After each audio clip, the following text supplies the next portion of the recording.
Shared Ministry, the Language of Reverence.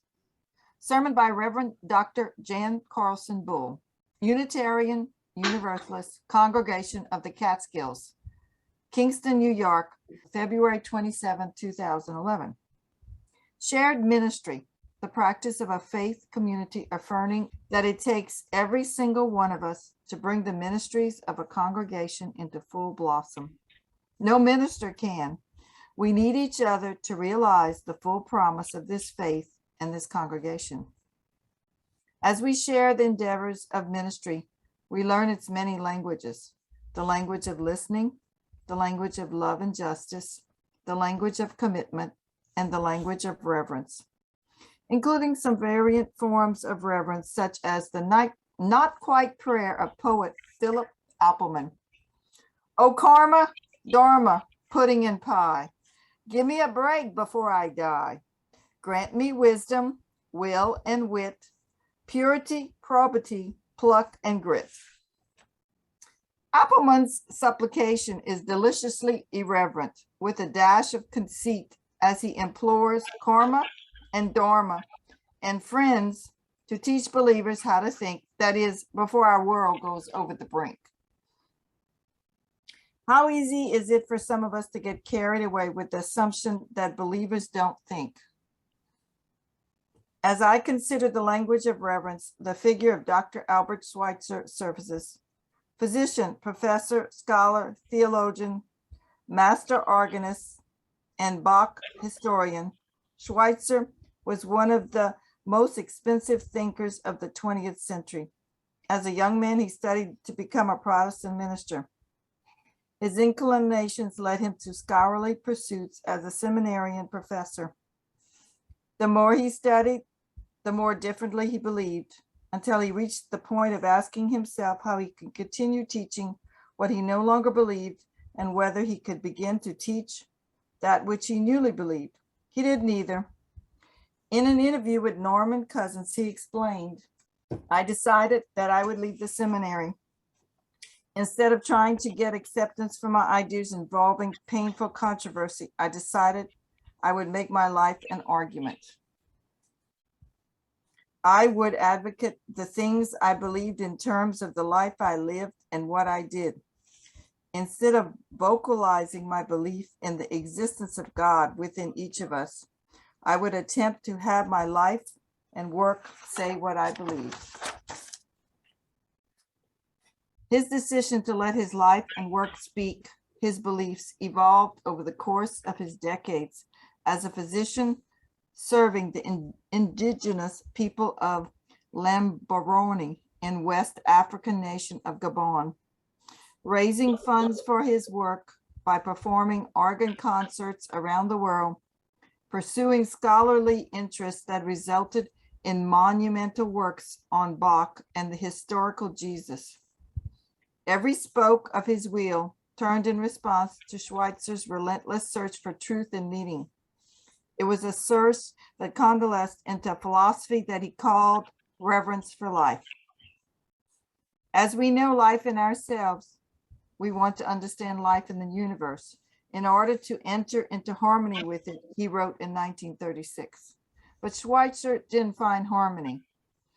He bore witness to such a magnitude of suffering that he found impossible to imagine that human life is a natural goal, or that the creative force even concerns itself with preserving life. Rather than abandoning any deference to the creative force, though, Schweitzer bowed before life itself, claiming that the first spiritual act in one's experience is reverence for life. This reverence for life emerged of what he termed fidelity to my own nature, and blossomed into regard for all life as sacred. Quoting him, I must regard other life than my own with equal reverence, he wrote, for I shall know that it longs for fulfillment and development as deeply as I do. Reverence for life is a universal ethic. We are born of other lives. We possess the capabilities to bring still other lives into existence. So nature compels us to recognize the fact of mutual dependence. Now, where did this take him? To an understanding, in Schweitzer's words, that God does not rest content with commanding ethics. He gives it to us in our very hearts.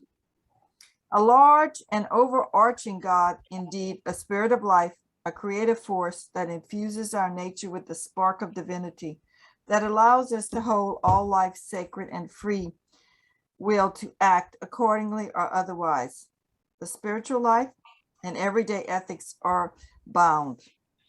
I believe that which we call the sacred, or the spirit of life, or the holy, or the great whatever, lives in a spirituality woven into everyday ethics, everyday compassion, everyday gratitude, everyday awe, and through religious communities in which we are in concert with Schweitzer and quite likely the person sitting next to us this morning in relentless search for truth and meaning. It is a search with a heartbeat, constrained and compelled by the span of a lifetime. For all the promise that this holds, we commonly find ourselves wading through the mud of terminology. In his sermon in November of 2003, delivered in Fort Worth, Bill pointed out that our shared principles and purposes include not a single term for the divine, the holy, the transient, while we are readily proclaim the inherent worth and dignity of every person, our free and responsible search for truth and meaning, and the interdependence web, there's not a hint of the sacred in that language. He recalled that when these UU principles and purposes were adopted in the mid-1980s, a compromise was struck. Those sticky terms of reverence were allowed to a separate and distinct text that names the sources of our faith tradition, sources that include Jewish and Christian teachings, which call us to respond to God's love by loving our neighbors as ourselves. Humanist teachings, which warn us against idolatries of the mind and spirit. Direct experience of that transforming mystery and wonder, moving us to an openness to forces which create and uphold life.